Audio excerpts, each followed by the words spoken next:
بسم اللہ الرحمن الرحیم۔ السلام علیکم دوستو، آپ نے سونا یوریا کا نام سنا ہوگا۔ کھاد فصل کے لیے بہت ضروری چیز ہے۔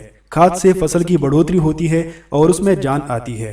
دنیا میں اس وقت مختلف کھادیں استعمال کی جاتی ہیں جن کی وجہ سے فصلیں اچھا رزلٹ دیتی ہیں۔ دوستو، سونا یوریا جب پاکستان میں پہلی بار بنایا گیا تو اس کا خریدنے والا کوئی نہیں تھا۔ سیل آفیسر کسانوں اور زمینداروں کے پاس جاتے اور انہیں یوریا کے فوائد گنواتے، لیکن کوئی اس کھاد کو خریدنے اور اپنی فصل کو دینے کو تیار نہیں تھا، کیونکہ ہمارے ہاں کسی نئی چیز کو لوگ بڑی دیر سے قبول کرتے ہیں۔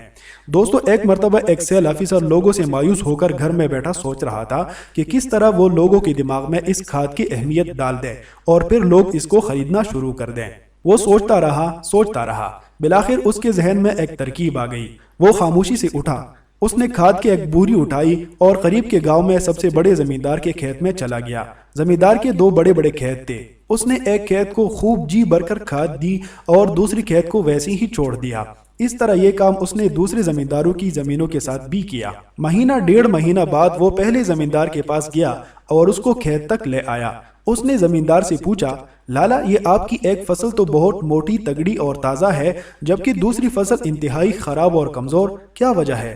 اس نے جواب دیا کہ صاحب، میں نے تو دونوں فصلوں کو ایک ساتھ پانی دیا ہے اور گوڑی وغیرہ کی ہے۔ اب سمجھ میں نہیں آتا ہے کہ ایک فصل کمزور کیوں ہے اور دوسری اچھی کیوں؟ آفیسر نے زمیندار کے کندھے پر ہاتھ رکھا اور کہا، اصل بات یہ ہے کہ جو فصل تگڑی ہے نا، میں نے چپکے سے آپ کو بتائے بغیر اس کو یوریا کھاد دیا ہے۔